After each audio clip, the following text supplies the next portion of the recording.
Hello viewers, उम्मीद है कि आप सब खैरियत से होंगे।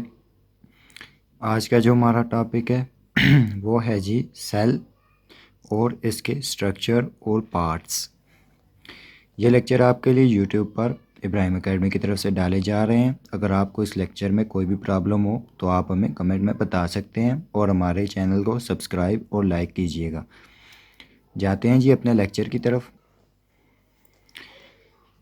सेल सेल क्या है जी? इसको हम जनरली से पहले देख लेते हैं सेल क्या है। Cell is fundamental unit of life. Cell fundamental unit. Fundamental क्या होता है? फंडामेंटल उस चीज़ को कहते हैं जो बुनियाद हो, बेस जो चीज़ होती है। किसकी है ये? लाइफ की। यानी कि जो छोटी चीज़ों में ज़िंदगी जिस चीज़ में आ जाती है ना, वो सेल है। सेल से आगे चीज़ें ज़िंदा होना शुरू हो जाती हैं। सेल से छोटे अगर सेल किससे बना होता है? ये एटम से बना होता है। एटम ये एटम जो होता है वो लिविंग नहीं है, वो खुद कोई भी फंक्शन नहीं कर सकता, लेकिन सेल अपना फंक्शन कर सकता है। Cell is basic structural and functional unit of life. Basic structural है, स्ट्रक्चर है, स्ट्रक्चर बनाता है हर चीज़ का। फंक्शनल और फंक्शन परफॉर्म करता है लाइफ के लिए जो ज़रूरी होते हैं। Lowest level of organization. Organization किसे कहते हैं? Organ form. जब ऑर्गन हम सेल से फिर टिश्यू बनते हैं, टिश्यू से फिर आर्गन बनता है। आर्गन में हम अपने ही देख लें अगर, तो आर्गन में हमारे लिवर आ जाता है, किडनी आ जाता है। उसके बाद आर्गन सिस्टम बनता है। आर्गन सिस्टम किस तरह हो सकता है? जिस तरह हम सर्कुलेटरी सिस्टम ले लें, डाइजेस्टिव सिस्टम ले लें। जैसे डाइजेस्टिव सिस्टम में हमारा ओरल कैविटी आ जाती है, फिर उसके बाद फेरिंग्स, फिर उसके बाद एसोफेगस, फिर उसके बाद स्टमक और फिर इंटेस्टाइन वगैरह ऑर्गन सिस्टम में आ जाता है। उसके बाद आ जाता है जी ऑर्गेनिज्म। और ये जो organ system, digestive, circulatory, excretory system जब मिलते हैं तो ये क्या बना देते हैं? ये पूरा ऑर्गेनिज्म बनाते हैं। यानी कि सेल से ये चीज़ें जुड़ना शुरू होती हैं और पूरा ऑर्गेनिज्म बना देती हैं। And capable of performing all activities. और सेल तमाम एक्टिविटीज़ को परफॉर्म करने की एबिलिटी रखता है। इसके एग्जांपल में हम कोई भी सेल ले सकते हैं, nerve cells, muscle cells etcetera. Structure of cell हम देखते हैं जी। Cell consist of mainly 3 parts. Mainly जो इसके हैं वो सेल 3 ही पार्ट्स पर मुश्तमिल होता है। सेल मेम्ब्रेन क्या है? Surrounding and bounding. जो इसकी इर्द गिर्द की सराउंडिंग होती है और इसकी बाउंडिंग। इसका दूसरा पार्ट साइटोप्लाज्म, इसका तीसरा पार्ट न्यूक्लियस। पहले हम सेल मेम्ब्रेन को देखते हैं, ये क्या है। All cells are enclosed by membrane. तमाम सेल्स जो हैं वो मेम्ब्रेन के इनक्लोज्ड होते हैं। लेयर, कोई भी लेयर हो, ये बाहर सराउंड करती है किसी भी चीज़, सेल को, तमाम सेल्स को ये लेयर सराउंड करती है। Membrane regulate the passage of material between the cell and surrounding. इसका फंक्शन क्या होता है जी? एक तो ये प्रोटेक्शन होती है, उसके बाद ये मटेरियल्स को रेगुलेट करती है। इसके इनसाइड कौन सी चीज़ जानी है, इस सेल से आउटसाइड कौन सी चीज़ जानी है, ये सेल मेम्ब्रेन का फंक्शन है। और स्पेसिफिक शेप देती है सेल को।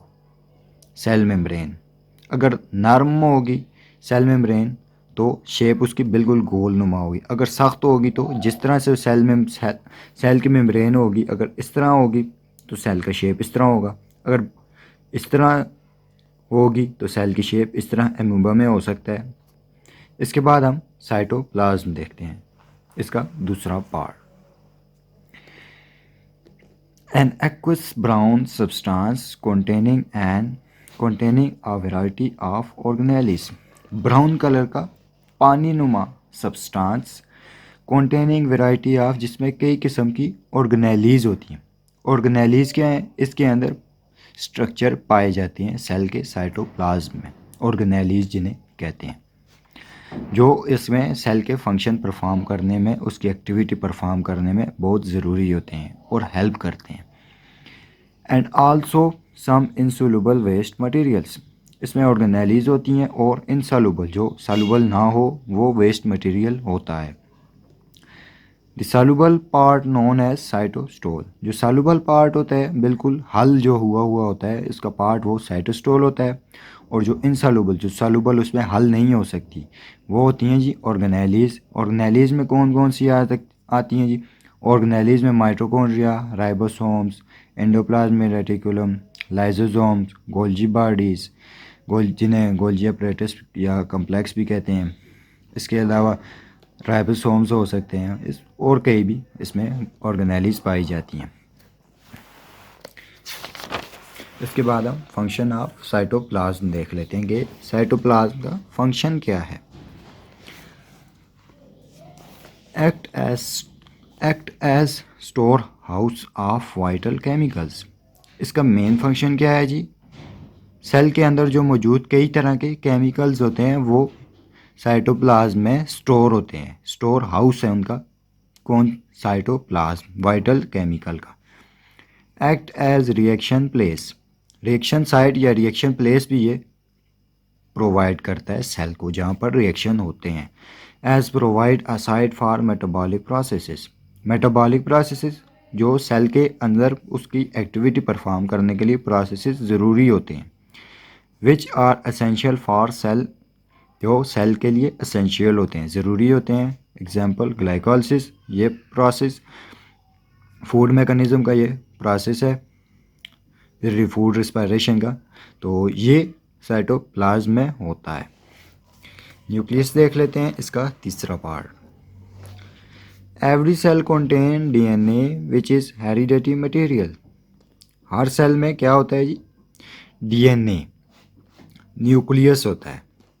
न्यूक्लियस एक ऐसी ऑर्गेनेलीज है जो हेरिडिटी मटेरियल रखती है, यानी कि ये मेन फंक्शन न्यूक्लियस परफॉर्म करता है। स्टोर हाउस, सेल का जो ब्रेन है जो जिसको हम कह सकते हैं, जिसमें हेरिडिटी मटेरियल, विरासती जो उसमें मटेरियल होता है जो कि बताता है कि इसने कैसे सेल का फंक्शन परफॉर्म करना है और कौन कौन सी एक्टिविटी सेल ने करनी है, ये न्यूक्लियस बताता है। It direct cell to perform many activities, ये सेल को बताता है कि मैनी एक्टिविटीज़ का। DNA present in nucleus in eukaryotic cell, DNA जो यूकैरियोटिक सेल और प्रोकैरियोटिक दो इसके मेन सेल की जो टाइप्स हैं आगे आ जाती हैं। डीएनए जो यूकैरियोटिक सेल में कैसे होता है जी? न्यूक्लियस के इनसाइड होता है, यानी कि न्यूक्लियस के इनसाइड मेम्ब्रेन, न्यूक्लियस के बाहर मेम्ब्रेन होती है, एक अलहदा से हमें मिलता है न्यूक्लियस उसमें यूकैरियोट्स में। But in prokaryotes cell DNA is freely dispersed, लेकिन प्रोकैरियोट्स में ये फ्रीली डिस्पर्स्ड होता है, यानी कि प्रोकैरियोट में न्यूक्लियस के सराउंड मेम्ब्रेन नहीं होती, जिसकी वजह से ये साइटोप्लाज्म में फ्रीली इसकी एक जगह मुख्तस होती है प्रोकैरियोट्स में भी, पर ये इसके सराउंड मेम्ब्रेन नहीं होती। Mainly cells are of two types, prokaryotes and eukaryotes. इन दोनों में हम देख लेते हैं कि इनमें क्या डिफरेंस हो सकता है। प्रोकैरियोट्स क्या हैं? सिंपलर हैं। यूकैरियोट कॉम्प्लेक्स हैं। Not all organelles are present, इनमें तमाम ऑर्गेनेलीज प्रेजेंट नहीं होती। All organelles are present, eukaryote में सारी ऑर्गेनेलीज प्रेजेंट होती हैं। न्यूक्लियर मेम्ब्रेन एब्सेंट, प्रोकैरियोट में न्यूक्लियर मेम्ब्रेन एब्सेंट होती है और यूकैरियोट में न्यूक्लियर मेम्ब्रेन प्रेजेंट होती है। प्रोकैरियोट प्रिमिटिव है, पुराने हैं, इतने एडवांस नहीं है, सिंपल हैं। यूकैरियोट नए एडवांस हैं। इसके बाद हम देख लेते हैं जी प्रोकैरियोट और यूकैरियोट की सिंपल सी डायग्राम। ये प्रोकैरियोट सेल है जो मैंने बनाया है, ज़रूरी नहीं कि ये इसी शेप में हो। ये इसकी जो आउटसाइड वाली लेयर है वो सेल वॉल है, इसकी इनसाइड वाली लेयर जो है सेल मेम्ब्रेन है। ये जो इसका इनसाइड डिस्पर्स फॉर्म में है, ये डीएनए न्यूक्लियस में, न्यूक्लियर एरिया में मेम्ब्रेन नहीं होती, इसी वजह से इसे न्यूक्लियस भी कहते हैं। पर इतना क्योंकि ये सिर्फ एरिया इसका न्यूक्लियस का होता है, मेम्ब्रेन से ये बाउंड नहीं होता। इसके बाद ये इसमें साइटोप्लाज्म है और ये इसके अंदर साइटोस्टोल और ऑर्गेनेलीज वगैरह। यूकैरियोट की एक मैं सिंपल आपको बता देता हूँ। ये eukaryote outer layer cell wall, inner layer cell membrane, nucleus और ये इसके अंदर न्यूक्लियस का पार्ट न्यूक्लियोलस। ये इसकी एंडोप्लाज्मिक रेटिक्यूलम ऑर्गेनेली, ये गोल्जी एपरेटस ऑर्गेनेली, ये माइटोकॉन्ड्रिया, ये और ये लाइसोसोम्स। ये थी इसकी सिंपल डायग्राम। उम्मीद है कि आपको ये वीडियो पसंद आई होगी। हमारे चैनल को सब्सक्राइब, लाइक और कमेंट करना ना भूलिएगा।